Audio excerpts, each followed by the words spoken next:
In primary races where the candidates are of the same party, they often share the same views, making it tough for voters to pick and choose.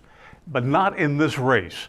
The two Republicans running to head the North Carolina public schools could not be more different. Challenger Michelle Morrow, who describes herself as a conservative activist and homeschool teacher, says North Carolina's public schools prioritize sexually explicit content over reading and math. Such as telling children that they should be sexually active when they're in elementary school. So, sorry, schools are telling young children to be sexually active? Mm-hmm, they are. Yep. I mean, that sounds hard to believe, don't you think? Don't take my word for it. You can go to the Pavement Education Project. The Pavement Education Project Morrow refers to is a conservative book banning group targeting books about sexuality and racism in public schools. To suggest that there is sexually explicit content in the curriculum of North Carolina is an outright lie. Incumbent Catherine Truitt, a former teacher and education advisor to then Governor Pat McCrory, says there's no way sexually explicit content can be taught in public schools. The law forbids there to be that content. We have very clear sex ed standards that sit in law.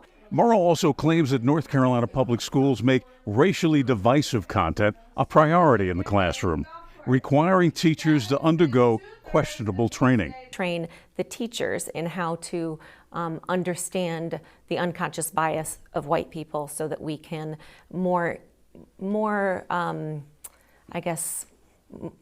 helpfully educate those that are minorities that don't look like us. Is that happening? So I would say that it is present in some schools in some different forms. I think where my opponent doesn't understand how things work is that the state superintendent and the Department of Public Instruction and the State Board of Education do not have any regulatory authority over the curriculum that gets chosen in a school, let alone the ability to discipline a teacher.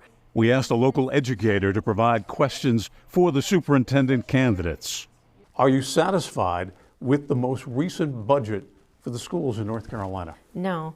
I think that if I get into office, the first thing I'm going to do is we're going to do an audit of everything and where the money is going, because the money does not seem to be filtering down into the classroom and into teacher salaries. As far as teacher pay goes, one thing I think it's important for people to understand is that right now, as we're sitting here, it costs $60 million to raise teacher pay 1%. When we raise teacher pay, teachers aren't feeling the raises that they're getting, but it's incredibly expensive to raise teacher pay. But is it any different from any other state? We're down near the bottom of the barrel on teacher pay. It is, because not all states pay for retirement and health care.